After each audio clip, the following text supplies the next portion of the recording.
Circlet of Eternall and generic equipment, head. Block 2, blade break.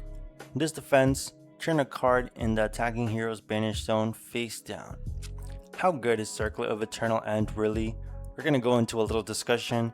Let me know in the comments down below if you guys can think of any more applications where this headpiece is good. Be sure to hit that like, hit that subscribe button. Let's jump into it. Now, whenever we get a new piece of generic legendary equipment, it's very specifically catered to counter a certain type of class or a certain type of hero. And we got Boots of Omnis Ward.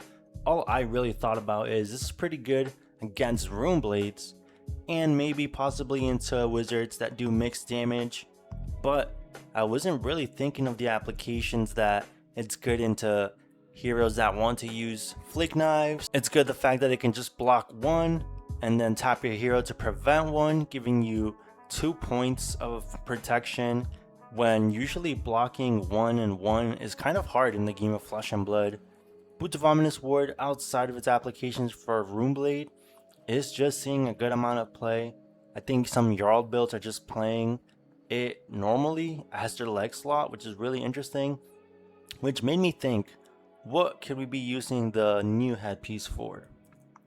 Outside of course, the shadow heroes. I think Malice, Levia, Vincent, and Viscerai, of course, will all be targeted with the headpiece, but I do think there's a few other heroes that could potentially be hurt by the new piece of equipment. Katsu is one of the heroes that come to mind, as Katsu banishes a combo card and is able to play it with his hero ability. I do think Katsu can play around Circlet of Eternall End if he doesn't just shotgun his ability right away and really uses it before the attack he wants to play it right after. If you do Katsu early, or if you're forced to use Katsu early, you kind of leave yourself susceptible to Circlet. Another card that kind of directly gets countered by Circlet is Mask of the Pouncing Lynx. Now, just like Katsu, you can play around it as long as you don't do it early, as long as you activate it, and then the next attack you want to play is the one that you banished. But this is something that can possibly be used against Circlet. I think a lot of the times we're only playing this in Fi and in Katsu.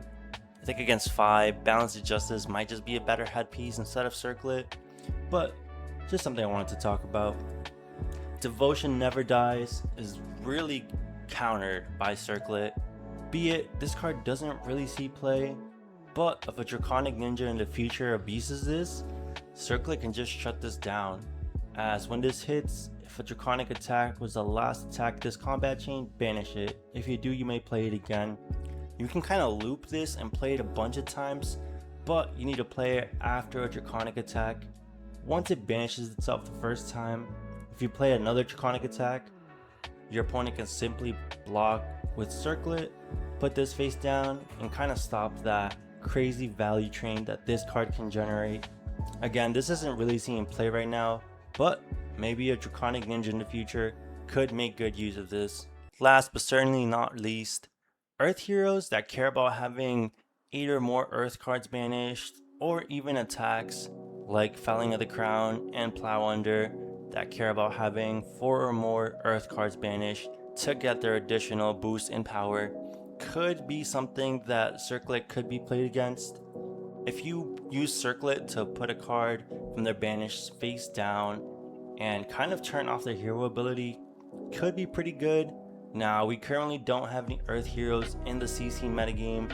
Who knows if the future Earth heroes will care about banishing 8 Earth cards or not. I think they will, but LSS always changes up the design space for these elemental heroes. That pretty much wraps it up. I think that Circlet is going to be a relevant piece of equipment, especially into the shadow heroes, but I think it's very niche applications into other heroes. It does have applications, but I don't think they're huge, and I think often you might be better off having a different headpiece. Regardless, it's a legendary, generic piece of equipment, so I think it's definitely good to have in your collection. But let me know in the comments down below if there's anything I missed, any other ways you can use this headpiece, any heroes or cards that it counters Let me know down below. Thank y'all for watching. Peace.